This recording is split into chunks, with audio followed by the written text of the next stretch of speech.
मध्यकालीन भारत के इतिहास के अंतर्गत हम मुगल साम्राज्य के बारे में पढ़ रहे हैं। आज हम बाबर के बारे में देखेंगे। आक्रमण से पूर्व जो है भारत की स्थिति की अगर हम बात करें, बाबर के आक्रमण के पूर्व भारत की राजनीतिक स्थिति देश के लिए घातक थी, किंतु बाबर के लिए अनुकूल परिस्थितियां थी। एक सार्वभौम सत्ता के अभाव में देश छोटे छोटे राज्यों में बटा हुआ था और वे परस्पर संघर्षरत थे। इन राज्यों में दिल्ली, पंजाब, कश्मीर, मालवा, गुजरात, मेवाड़ और बंगाल प्रमुख थे। दक्षिण में विजयनगर और बहमनी राज्य थे, जिनका दिल्ली सल्तनत से कोई राजनीतिक संपर्क नहीं था। देश की सामाजिक और धार्मिक स्थिति भी संतोषजनक नहीं थी।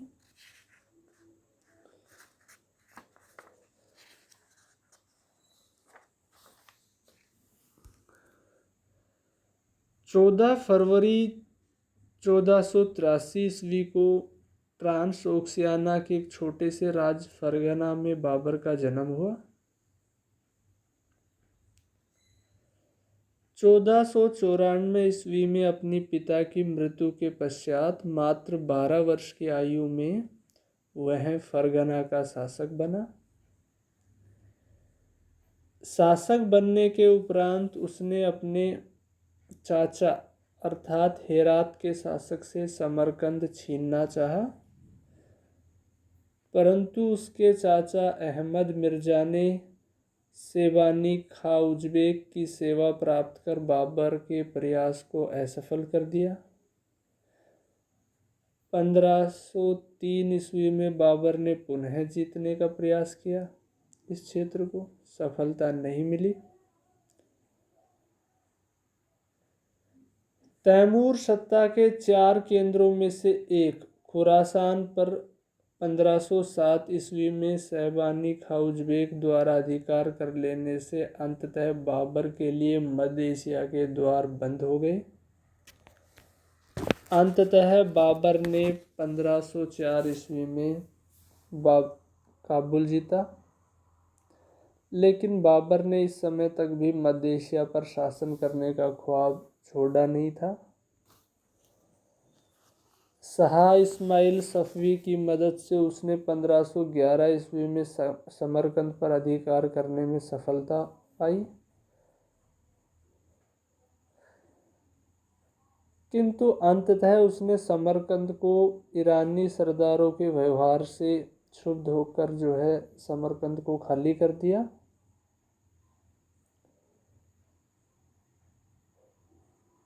बाबर ने अपनी तुज के बाबरी में लिखा है कि काबुल की विजय से लेकर पानीपत की लड़ाई तक वह निरंतर भारतीय क्षेत्र पर कब्जा करने का ख्वाब देखता रहा। बाबर का जो प्रथम उद्देश्य था वो पंजाब पर कब्जा करना, न कि संपूर्ण भारत पर। इसके कई कारण थे।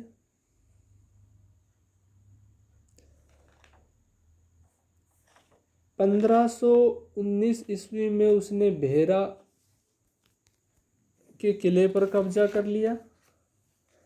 बताया जाता है कि पहली बार यहीं पर उसने तोपखाने का प्रयोग किया था।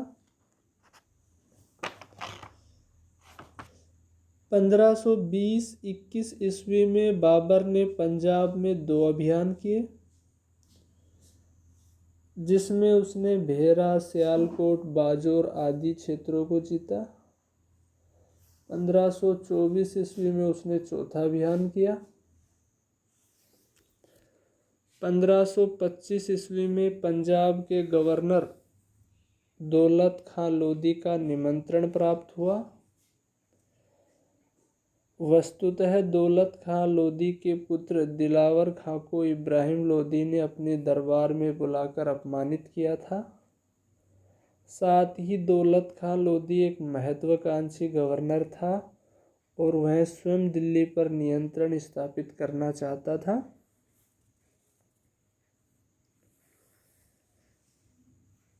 यही वजह है कि उसने भारत में बाबर को आमंत्रित किया। माना जाता है कि इसी समय संभवतः महाराणा सांगा का दूत भी वहां पहुंचा। अब बाबर को ऐसा महसूस होने लगा कि यह समय कम से कम संपूर्ण पंजाब के विजय का है। अतः 1525 ईस्वी में उसने पांचवा तथा अंतिम अभियान किया। परंतु इस समय तक दौलत खां लोधी बाबर का विरोधी हो गया था। ठीक है ना, जिसने जो है बाबर को निमंत्रण भेजा था आक्रमण करने के लिए, अब वो विरोधी हो गया था। किंतु बाबर जब पंजाब पहुंचा तो दौलत खां लोधी ने आत्मसमर्पण कर दिया और संपूर्ण पंजाब पर बाबर का नियंत्रण हो गया। अब उसका इब्राहिम लोधी से निर्णायक संघर्ष अनिवार्य था।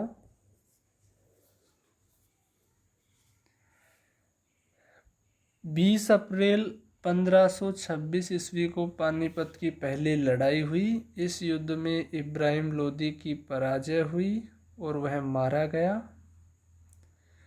पानीपत के प्रथम युद्ध में बाबर ने तुलगामा युद्ध प्रणाली को तोपखाने से जोड़ दिया। बाबर इस युद्ध में अपनी जीत का श्रेय तीरंदाजों को देता है। इस युद्ध में बाबर के दो तोपचियों मुस्तफा और उस्ताद अली ने महत्वपूर्ण भूमिका निभाई। पानीपत के प्रथम युद्ध के पश्चात दिल्ली और आगरा तक का क्षेत्र खुला हुआ था। बाबर ने हुमायूं को आगरा पर कब्जा करने के लिए भेजा।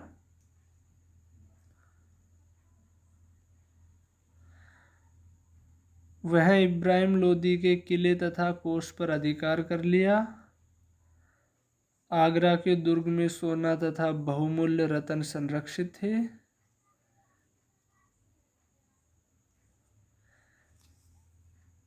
जिस समय हुमायूं वहां पहुंचा उस समय आगरा में बहुत से अफगान भारतीय सैनिक उसके परिवारों ने यहाँ शरण ले रखी थी।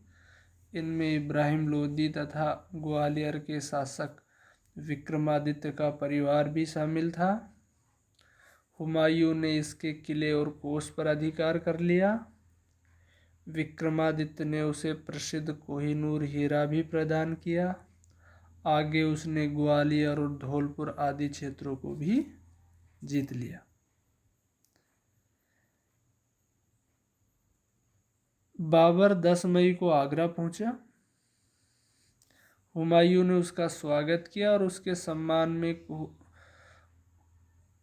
कोहनूर हीरा भेंट किया। बाबर ने खुश होकर यह हीरा पुनः हुमायूं को वापस कर दिया। लेकिन पानीपत का प्रथम युद्ध निर्णायक नहीं था। जैसा कि हेग का मानना है कि पानीपत की पहली लड़ाई ने अफगान सरदारों तथा राजपूत दोनों की महत्वाकांक्षा को तीव्र कर दिया। हाँ, इस युद्ध का महत्व इस बात में अवश्य है कि इसने उत्तर भारत में साम्राज्य निर्माण के लिए संघर्ष के नए रास्ते खोल दिए। अब हम आते हैं खानवा के युद्ध पर। खानवा युद्ध का मुख्य कारण था बाबर का भारत में रहने का निश्चय करना, जबकि राणा का अनुमान यह था कि बाबर दिल्ली और आगरा को लूटकर वापस चला जाएगा। राणा सांगा की दृष्टि आगरा पर थी, अतः युद्ध अनिवार्य हो गया। बाबर ने राणा सांगा पर यह आरोप लगाया कि उसने बाबर को भारत आने के लिए आमंत्रित किया लेकिन उसकी कोई सहायता नहीं की, जबकि राणा ने बाबर पर आरोप लगाया कि उसने बयाना, धौलपुर तथा कालपी पर अवैध कब्जा कर लिया। राणा सांगा भी अनुभवी योद्धा था। उन्हें 18 युद्धों का विजेता माना जाता था। इन युद्धों ने उसके शरीर पर 80 घाव दिए थे। सांगा की मदद के लिए एक संघ बनाया गया जिसमें राजपूत सरदार तथा मुस्लिम दोनों शामिल थे। राजपूत सरदारों में मारवाड़, अजमेर, ग्वालियर, अम्बेर तथा चंदेरी शामिल थे, तो मुस्लिम सरदारों में इब्राहिम लोदी का भाई महमूद लोदी तथा मेवात के शासक हसन खां मेवाती सांगा के साथ थे। इस युद्ध से पहले बाबर ने अपने सैनिकों के मनोबल को ऊंचा करने के लिए जिहाद का नारा दिया। उसने सबके सम्मुख अपने शराब के पात्रों को तोड़ दिया तथा मुसलमानों को तमगा कर, जो एक प्रकार का व्यापारिक कर था, उससे मुक्त कर दिया। इस युद्ध में राणा सांगा पराजित हुआ। श्यामल दास के वीर विनोद में सांगा की हार का मुख्य कारण रायसेन के शासक सिलहदी के विश्वासघात को माना गया। यद्यपि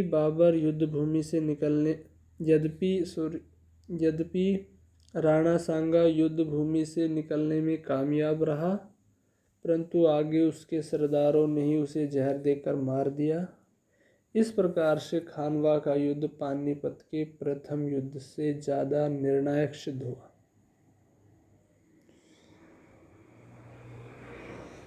आगे 29 जनवरी 1528 ईस्वी को बाबर ने चंदेरी पर हमला करके वहाँ के शासक मेदिनी राय को पराजित कर मार डाला और चंदेरी को मालवा राज के एक वंशज अहमद शाह को दे दिया।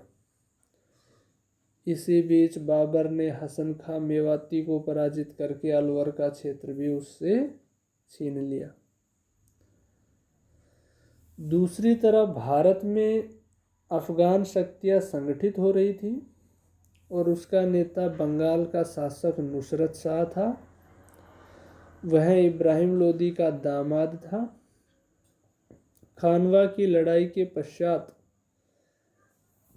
महमूद लोदी भी बंगाल चला गया था, अतः वहाँ के अफगानों को महमूद लोदी के रूप में एक सशक्त नेता मिल गया था।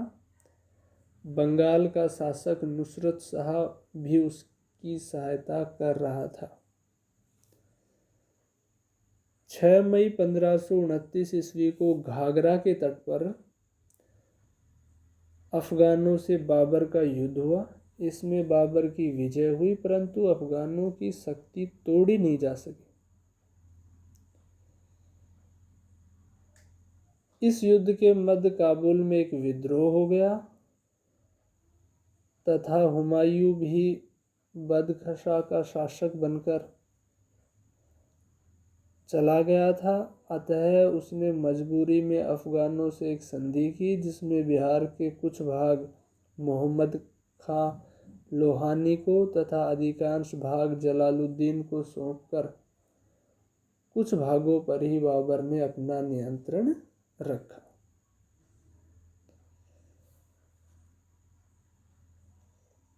शेर खां को भी माफ़ कर दिया और जलालुद्दीन ने उसे मंत्री बनाना स्वीकार किया। यहीं पर बाबर ने शेर खां पर नज़र रखने के लिए अपने सरदारों को कहा था। बंगाल के शासक नुसरत खां ने भी बाबर से संधि कर ली और एक दूसरे की संप्रभुता के आदर करने का वचन दिया था।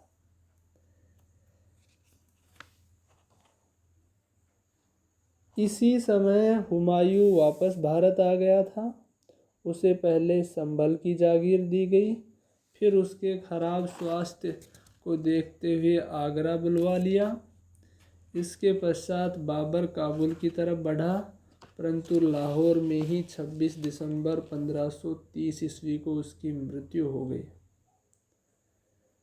पहले उसकी लाश को आगरा के आराम बाग में रखा गया, फिर उसकी लाश को काबुल में उसी के द्वारा चयनित जगह पर दफना दिया गया।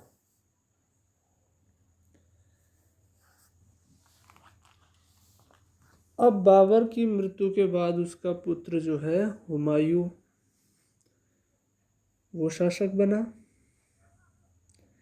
बाबर के सबसे बड़े पुत्र हुमायूं का जन्म 1508 को काबुल के किले में हुआ था।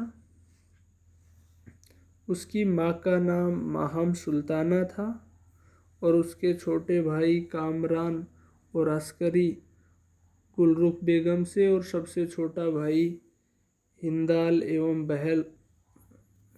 बहन गुलबदन बेगम दिलदार बेगम की संतान थे। हुमायूं बाबर का उत्तराधिकारी हुआ।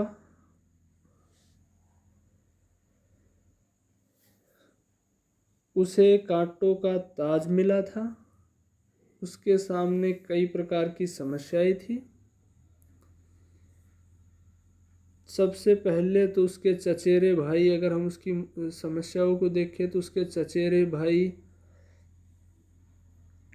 मोहम्मद जावा और मोहम्मद सुल्तान की दृष्टि सिंहासन पर थी। दूसरी समस्या की अगर चर्चा करें तो अफगान शक्ति का बिहार में महमूद लोदी के तहत और गुजरात में बहादुर शाह के अधीन पुनः सशक्तिकरण हो रहा था। तीसरी, हुमायूं के उत्तराधिकारी बनने के समय तक साम्राज्य को न तो कोई ठोस वित्तीय आधार और न ही ठोस प्रशासनिक आधार प्राप्त हो सका था। इसके अलावा अमीर वर्ग में विविध नस्ल के लोग थे और उनमें आपसी प्रतिस्पर्धा थी। और एक समस्या तैमूरी राजवंश में जो प्रचलित साम्राज्य विभाजन की प्रथा के कारण साम्राज्य का एक विस्तृत हिस्सा विभिन्न भाइयों के सीधे नियंत्रण में चला गया था।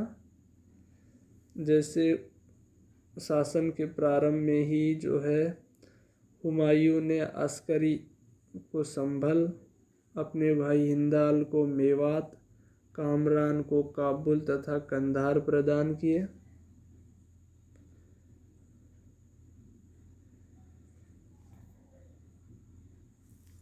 बाद में कामरान ने पंजाब के गवर्नर मीर यूनिस अली के विरुद्ध शक्ति प्रदर्शन कर पंजाब, मुल्तान तथा हिसार फिरोजा पर भी अधिकार कर लिया।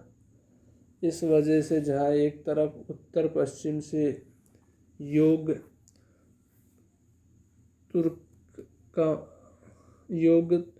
तुर्क का मुगल साम्राज्य में आना रुक गया, वहीं हिसार फिरोजा पर अधिकार होने से दिल्ली कांधार मुख्य राजमार्ग पर कामरान का नियंत्रण हो गया। इससे निश्चय ही हुमायूं के राज्य का जो है सैन्य आधार कमजोर पड़ा। अब हम जो है हुमायूं के विजय अभियान की चर्चा करते हैं। तो सबसे पहले कालिंजर का अभियान 1531 ईस्वी में।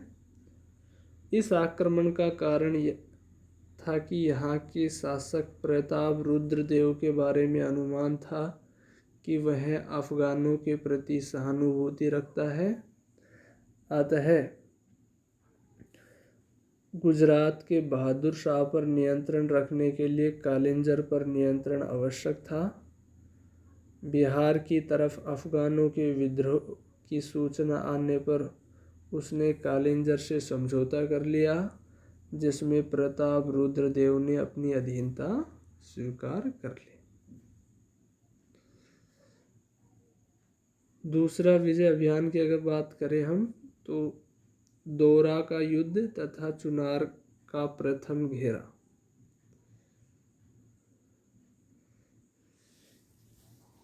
इस समय अफगानों ने महमूद लोदी के नेतृत्व में जौनपुर तक अपना अधिकार कर लिया था और अवध में अपनी स्थिति मजबूत कर रहे थे। हुमायूं ने गोमती नदी के तट पर अफगानों को पराजित किया। इसके उपरांत हुमायूं ने चुनारगढ़ का घेरा डाला, परंतु 4 माह के पश्चात गुजरात के बहादुर शाह की बढ़ती हुई गतिविधियों के कारण उसने शेर खां से समझौता किया, जिसके अंतर्गत चुनार का किला शेर खां के अधीन छोड़ दिया गया। ये शेर खां वही है जो बाद में जाके शेरशाह बना। परंतु शेर खां ने मुगल आधिपत्य को मंजूर करते हुए अपने पुत्र कुतुब खां के नेतृत्व में एक सेना हुमायूं की सेवा में भेज दी। इसके पश्चात हुमायूं आगरा वापस आ गया।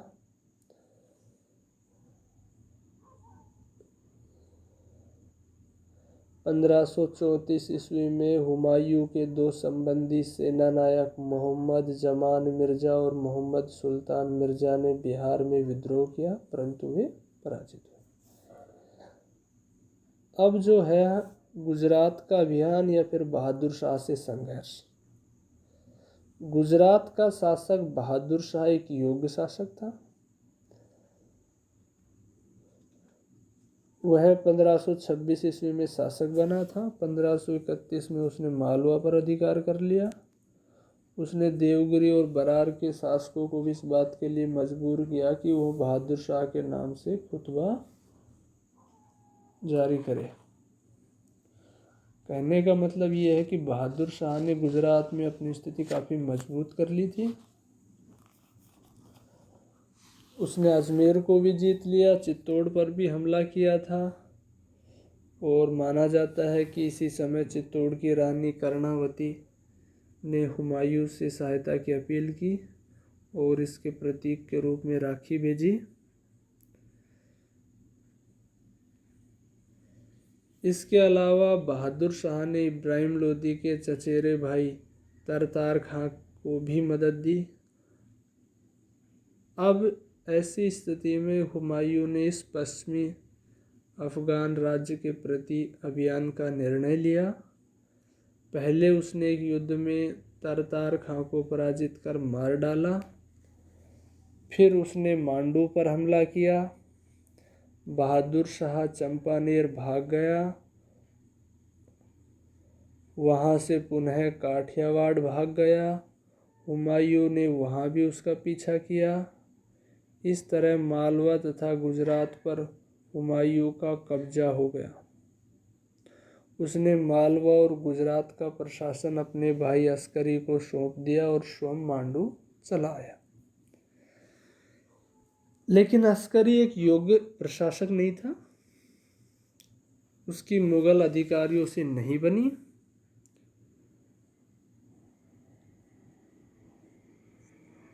नाराज होकर वह बिना हुमायूं को सूचना दिए आगरा की तरफ प्रस्थान कर गया। इससे हुमायूं को गलतफहमी हो गई कि वह आगरा पर कब्जा करना चाहता है। हुमायूं ने अस्करी का पीछा किया। मुलाकात होने पर दोनों भाइयों की गलतफहमियां दूर हो गई। इसी मध्य पुनः बहादुर शाह ने गुजरात पर अधिकार कर लिया। इस प्रकार गुजरात तथा मालवा दोनों हुमायूं के हाथ से निकल चुके थे। यह घटना 1537 ईस्वी की है, किंतु हुमायूं के अभियान ने बहादुर शाह की शक्ति को तोड़ दिया था और अंत में वह पुर्तगीज गवर्नर के साथ हाथापाई में मारा गया। इसी बीच बिहार क्षेत्र में अफगान शेर शाह के नेतृत्व में एकत्र हो रहे थे।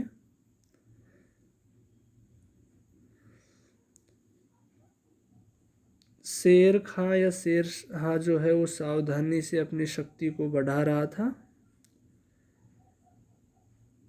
हुमायूं शेर खां की तरफ तब ध्यान दे पाया जब उसने दक्षिणी बिहार को कब्जे में लेकर 1536 ईस्वी में बंगाल पर आक्रमण कर गौड़ को घेर लिया। 1537 ईस्वी में शेर खां ने सूरजगढ़ की लड़ाई में बंगाल और बिहार की संयुक्त सेना को पराजित किया। शेर खां की बढ़ती हुई शक्ति को देखकर जो है हुमायूं ने अब पूर्व की तरफ अभियान किया। पूर्व की तरफ जुलाई 1537 ईस्वी में वो पूर्व की तरफ बढ़ा और अक्टूबर में उसने चुनार पर घेरा डाल दिया। ये चुनार पर दूसरा घेरा था। इससे पहले भी वह अभियान कर चुका था, जो हम पढ़ चुके हैं। यहाँ पूर्व योजना के अनुसार कुतुब खां जो था शेर खां का पुत्र, ने हुमायूं को अधिकाधिक समय तक उलझाए रखा। यद्यपि 6 माह पश्चात तोपखाने तथा चालाकी से किले पर अधिकार करने में हुमायूं कामयाब रहा, परंतु तब तक शेर खां ने बंगाल को जीत लिया था तथा उसका कोष सुरक्षित रूप से रोहतासगढ़ में स्थानांतरित कर दिया था। बंगाल का शासक महमूद शाह घायल अवस्था में हुमायूं के कैंप में आ गया। इसी समय शेर शाह ने हुमायूं को प्रस्ताव दिया कि अगर वह बंगाल को शेर खां के नेतृत्व में छोड़ देता है तो बदले में वह हुमायूं को बिहार का क्षेत्र प्रदान करेगा और 10 लाख रुपये वार्षिक भी देगा। शेर शाह अपने प्रस्ताव पर कितना ईमानदार था यह कहना तो मुश्किल है,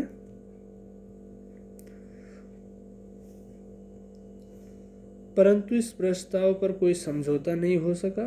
हुमायूं ने आगे बढ़कर बंगाल पर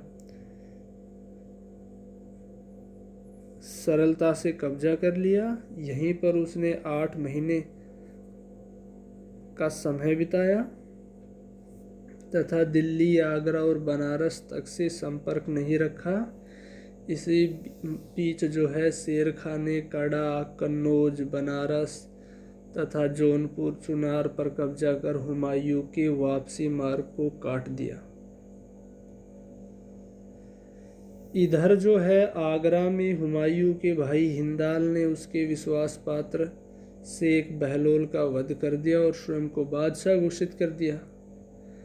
इस सूचना के पश्चात जो है हुमायूं ने बंगाल में जहांगीर कुली बेग के नेतृत्व में 5000 सैनिकों को रखकर मार्च 1539 ईस्वी में वहां से प्रस्थान किया, परंतु गंगा एवं कर्मनाशा नदी के मध्य स्थित चौसा के मैदान में उसे पहले से ही प्रतीक्षारत अफगान सैनिकों के भयंकर आक्रमण का सामना करना पड़ा। मुगल सेना को भारी हानि हुई और स्वयं किसी तरह निजाम नामक एक भिश्ती की सहायता से गंगा नदी पार कर आगरा पहुंच सका। इस संकट की घड़ी में भी हुमायूं का अन्य भाइयों के साथ समझौता नहीं हो सका। कामरान को हुमायूं के नेतृत्व पर भरोसा नहीं था तथा हुमायूं को कामरान के इरादों पर संदेह था। अंत में कामरान अपनी 10,000 की सेना के साथ पंजाब वापस लौट गया। इसी बीच शेर खां ने चौसा युद्ध के पश्चात स्वयं को शेर शाह सुल्तान आदिल घोषित कर दिया तथा शेर शाह की उपाधि ली और आगरा विजय की तैयारी करने लगा।